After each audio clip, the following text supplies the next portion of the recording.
Assalamualaikum warahmatullahi wabarakatuh dan selamat sejahtera.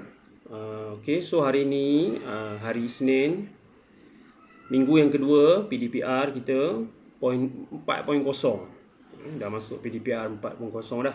Okey, cuba akan buat video yang untuk menjelaskan ataupun menerangkan tentang proses bagi penjanaan tenaga elektrik. Okey, bagaimana nak menjana tenaga elektrik? Kalau minggu lepas cikgu dah menerangkan tentang sumber-sumber bagi proses penjanaan tenaga elektrik itu. Ada banyak sumber yang boleh diperbarui dan tidak boleh diperbarui. Okey, jadi hari ini kita nak terangkan pula tentang dia punya proses penjanaan tenaga elektrik dia mesti melibatkan generator. Okey, generator ni adalah satu komponen yang amat penting bagi dia menjana tenaga elektrik. Ya, generator ni adalah satu alat, satu alat yang berfungsi untuk menjana tenaga elektrik lah. Dalam generator ni dia ada turbin. Turbin ni yang akan memutarkan ataupun cakap dia akan berpusing, dia akan berputar dan dari situlah tenaga elektrik dijana. So mesti ada sumber dia, mesti ada sumber dia, sama ada kita gunakan diesel, kita gunakan hydroelektrik, kita menggunakan angin dan sebagainya. Okey, kita pergi kepada yang pertama, iaitu generator, ialah alat yang digunakan untuk menjana tenaga elektrik. Generate ni menjana, generator. Okey, dalam bahasa Inggeris dia generate. Okay, apabila engkol pada model generator tu diputarkan, engkol ni dia macam kipas lah. Apabila dia berputar pada model tu, ya, kalau dalam gambar ni dia tunjuk ni dalam model ni lah, kan. Satu arus dikenali sebagai arus aruhan akan dihasilkan. Arus aruhan ni dia sejenis arus lah, satu jenis arus yang dihasilkan semasa proses itu, semasa generator itu ataupun kita punya engkol tu dia berputar, ya. Pengaliran arus aruhan ini menyalakan LED, ya. So bila dia berpusing tu, and then dia akan menjana tenaga elektrik, akan menyalakan LED kita lah. Sama ada kita nak guna lampu ke, mentol ke, kita nak guna kipas dan sebagainya. Tapi yang ini untuk alat yang ringkas seperti ini, generator yang ringkas, nak menghasilkan tenaga elektrik pun dia pun tak banyak, kan. So dia hanya menggunakan generator. Engkol ni kalau awak tengok dia punya engkol ni, awak pusing guna tangan lah. Ini manual, kita guna manual kita dapat hasilkan. Tapi kalau kita sekadar kalau kita nak buat dia secara auto, kita kena guna sumber lah lain untuk menggerakkan dia. Macam sumber-sumber yang kita bincangkan sebelum ini. Okey, proses penjanaan elektrik ni dia bermula pada tahun 1831. Ahli sains yang diberi nama sebagai Michael Faraday telah melakukan satu siri kajian tentang penjanaan elektrik dengan menggunakan medan magnet. Okey, medan magnet di sini sangat penting, ya. Apa dia punya fungsi dia, ya, ataupun apa dia punya peranan dia di situ, ya. Arus elektrik hanya terhasil apabila ada berlaku gerakan dawai dan juga gerakan magnet. So dua komponen yang penting untuk menghasilkan ataupun menjana tenaga elektrik adalah dawai dan yang kedua adalah magnet. Okey, sama ada awak menggerakkan dawai ataupun awak menggerakkan magnet untuk kita memotong medan magnet dan menjana tenaga elektrik. So dia punya ni simple saja, dia punya proses dia tu, kita ada dua, sama ada kita ada dua lah komponen, dawai dan juga magnet. Okey. So apa kita punya tugas kita? Tugas kita adalah kita nak memotong medan magnet. Bila kita potong medan magnet, barulah terhasilnya arus elektrik ataupun arus aruhan kita. Ya. So salah satu tu kena digerakkan. Sama ada kita nak menggerakkan dawai, ya, nak menggerakkan dawai ataupun kita gerakkan magnet. Kita gerakkan magnet ataupun dawai kita, magnet kita duduk diam, dawai kita gerakkan, ya. So daripada situ dia akan hasil arus aruhan, ya. Okey, contoh begini, ya. Kalau gerakan dawai menyebabkan garis medan magnet dipotong, ya. Kalau awak lihat di sini, ya. Ini yang pertama, dia gerakkan dawai melalui magnet, ya. Atas bawah. Okey. So dawai penyambung atau solenoid, dawai penyambung ataupun solenoid, solenoid ni lah. Solenoid ni adalah dawai kita buat gelung, lepas tu kita gerakkan dia melalui magnet, ya. Digerakkan melalui ruang antara kutub magnet dengan pantas, kutub utara, kutub selatan, kutub utara dengan kutub selatan. Dia memotong medan magnet pada ketika itu, ya. Garis medan magnet dipotong. Okey, ini yang penting lah. Apabila kita berlaku gerakan tu, dia akan memotong garis medan magnet. So arus aruhan dihasilkan dalam dawai dan atau solenoid yang mengalir melalui galvanometer. So bila berlakunya proses itu, so dia mengalir lah, arus elektrik tu mengalir. So galvanometer kita pun akan bergerak. So menunjukkan ada kehadiran tenaga elektrik di situ. Okey, so jarum galvanometer terpasang. Ni gerakan magnet pula sama juga, cuma kali ni kita constant kan, ataupun kita jangan gerakkan kita punya dawai. Kali ni kita gerakkan magnet. Okey, gerakan magnet menyebabkan garis medan magnet dipotong. Sama juga gerakan magnet menyebabkan garis medan magnet dipotong. Gerakan dawai juga menyebabkan garis medan magnet dipotong. Medan magnet digerakkan supaya garis medan magnet dipotong dan dawai penyambung oleh solenoid. Arus aruhan dihasilkan dalam dawai penyambung atau solenoid dan mengalir melalui galvanometer. Jarum penunjuk galvanometer terpesong. Sama saja. So macam cikgu sebut tadi, mesti ada dua lah. Yang pertama dawai, yang kedua magnet. Sama ada awak nak menggerakkan magnet, sama ada awak nak menggerakkan dawai, tu tak ada masalah lah. Cuma salah satu perlu digerakkan, salah satu kena duduk diam. Okey. So apa fungsi dia? Nak potong tu, dia bergerak tu untuk memotong medan magnet, memotong garis medan magnet. Okey, so bila dia potong garis medan magnet, terhasillah tenaga elektrik yang menyebabkan jarum galvanometer kita terpesong. Okey, ini contoh tenaga elektrik dijanakan di stesen jana kuasa. Bagaimana? Okey, yang first kali apa yang berlaku adalah yang pertama pembakaran bahan api. Okey, bakar bahan api. Contoh di sini stesen jana kuasa terma. Okey, terma dia memanaskan, pemanasan. Dia panaskan bahan api. Bahan api kita boleh jadi apa? Boleh jadi petroleum, boleh jadi arang batu, boleh jadi gas asli ya. Okey, kemudian daripada situ dia memanaskan bahan api tu. Dia akan air ya. Dia panaskan air tu akan berubah menjadi steam. Air akan bertukar menjadi wap lah. Ya, daripada bawah ni dia panaskan, dia lalu air kat sini kan. Dia lalu air ni stesen jana kuasa terma lalu air, lepas tu air tu akan jadi panas lah sebab dah bakar ataupun dah dipanaskan kan. Pembakaran bahan api di bawah ni, so air tu akan jadi wap. Apa air tu buat? Bila steam tu kita kata wap tu, molekul-molekul wap tu dia bergerak dengan pantas ya. Bila dia bergerak dengan pantas, apa yang dia buat? Dia akan melanggar dinding-dinding turbin ni, dia akan menyebabkan kita punya turbin tu berputar. Ya, kalau macam generator tadi dia encole lah kan, encole. Ini turbin ni macam kipas lah, sama macam generator kita tadi. Ya, so dia akan berputar turbin tu, steam memutarkan turbin, penjana menghasilkan tenaga elektrik. Ya, so dia akan berputar dan menghasilkan tenaga elektrik. So apa perubahan dia daripada tenaga kimia? Ya, bila kita bakar bahan api tu, dia perubahan dia daripada tenaga kimia lah. Kemudian tenaga haba, bila kita dah bakar tu, dia jadilah tenaga haba, dia panas. And then tenaga kinetik, di mana turbin berpusing ataupun kipas kita tu berpusing, dan akhirnya kita mendapat tenaga elektrik apabila penjana menghasilkan tenaga elektrik. Ya.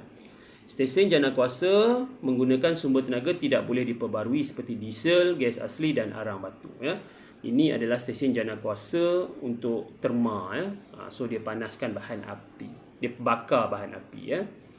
Okey, so itu adalah cara bagaimana dia menghasilkan tenaga ataupun menghasilkan tenaga elektrik. Okey, ini kalau solar pula, solar lagi simple ya. Solar dia direct terus daripada sinaran matahari. Panel suria menukarkan tenaga cahaya daripada matahari kepada tenaga elektrik. So perubahan tenaga cahaya kepada tenaga elektrik. Ada turbin ke? Tak ada di sini. So kalau matahari dia tidak ada complicated sangatlah. Kita perlu ada panel suria. Panel suria ni tak adalah pula kena lalu kena putarkan turbin, tak ada. So panel suria tadi dia tukar tenaga cahaya kepada tenaga elektrik ya. So mekanisme dia berbeza lah. Okey, kalau untuk stesen jana kuasa hidroelektrik, dia masih memutarkan turbin ya. Dia perlu memutarkan turbin.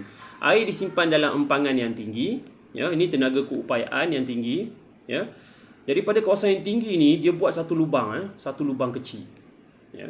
So bila lubang tu kecil tu bila air nak masuk situ, dia akan laju. Ya, air itu akan laju turun. Ya, macam kita gunakan dekat toilet awam kan. Kalau toilet awam tu kalau awak lihat, ya, kalau toilet awam tu dia lalu saja kawasan dia punya batang pipe tu kan. Batang pipe tu kalau yang besar, bila kita buka air kuat, dia okey. Maksudnya dia punya pergerakan air tu tak laju sangat lah. Tapi bila kita kalau toilet awam ni dia ada pipe yang kecil tu kan, yang besi tu kan, bila kita buka sikit je dia dah jadi macam ular lah. Dia bergerak-gerak laju kan. Sebab apa? Tekanan dalam tu tinggi.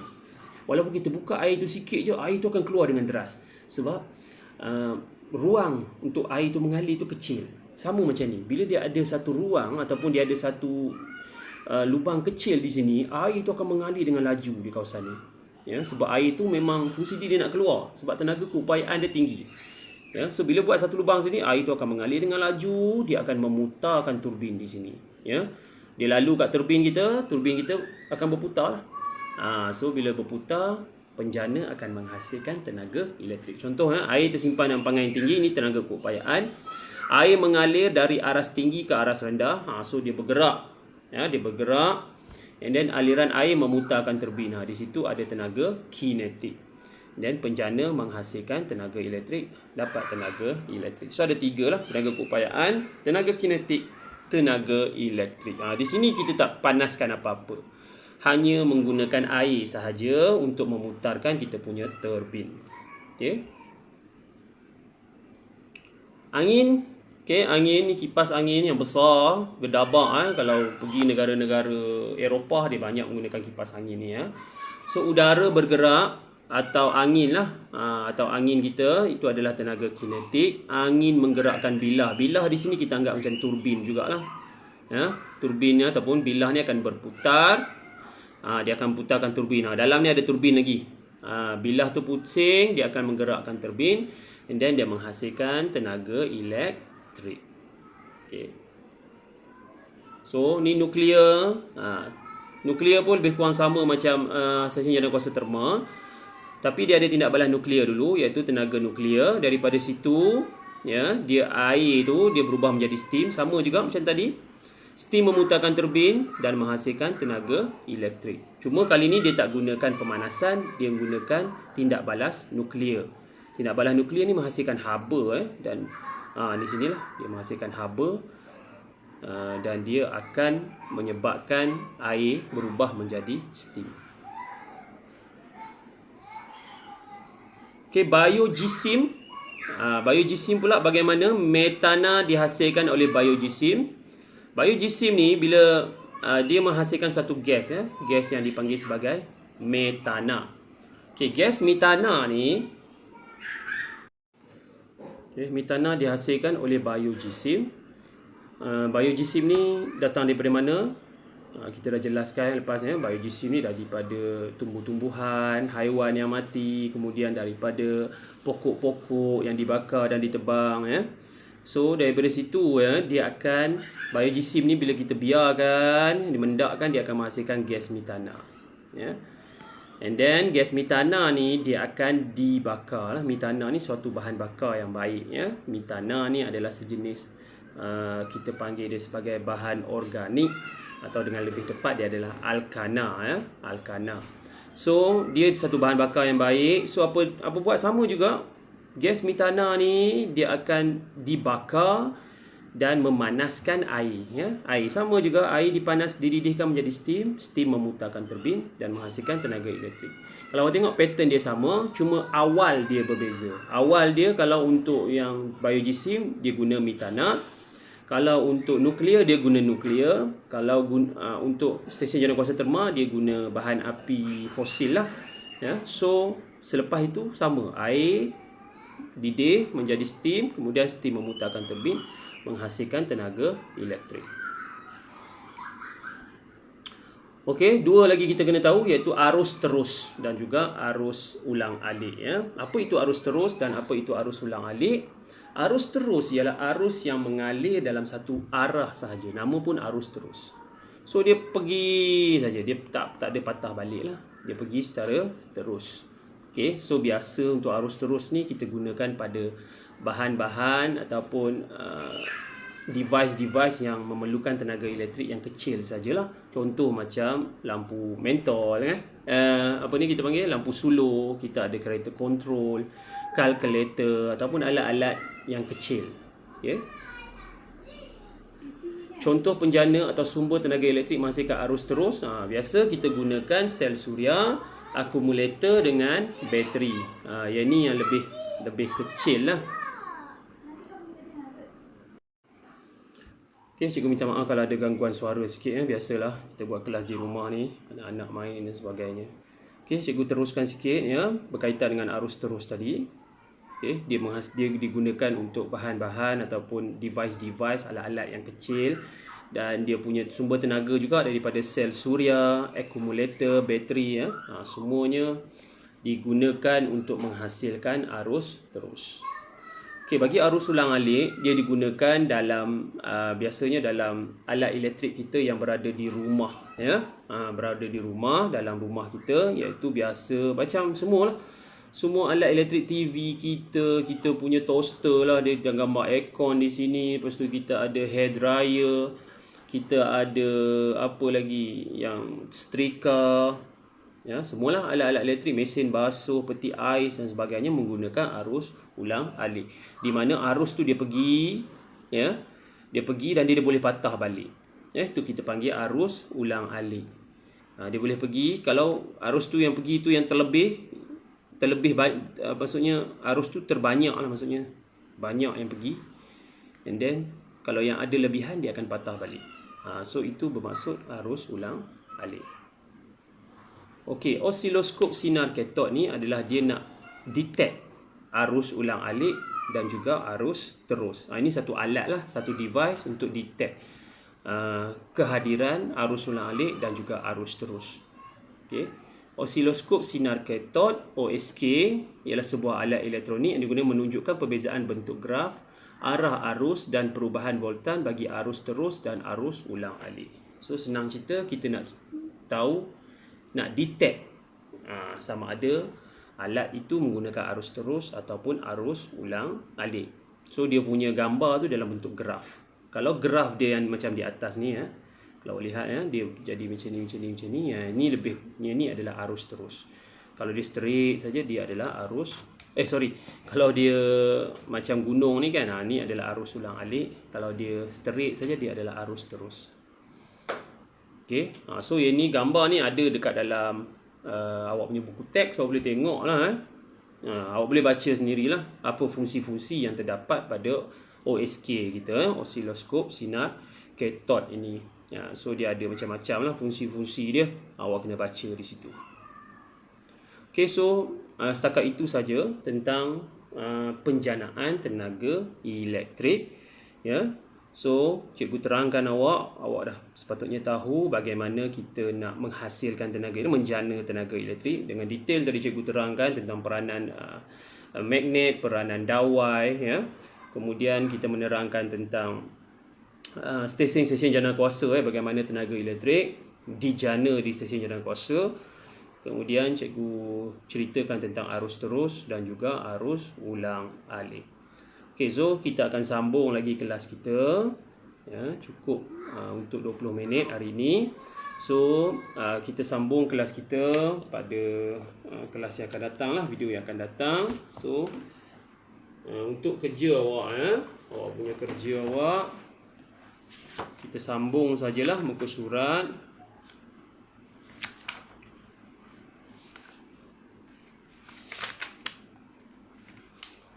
Okey, so sikit sangat yang ada di sini, tapi masih lagi cikgu boleh bagi awak buat lah ya.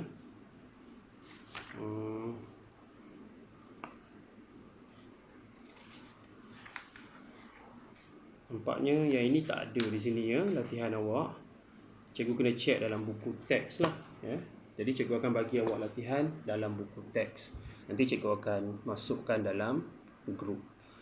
Okey, selepas ni cikgu akan masukkan dalam grup latihan yang awak perlu buat. Okey, itu sahaja daripada cikgu. Kita jumpa lagi untuk kelas akan datang.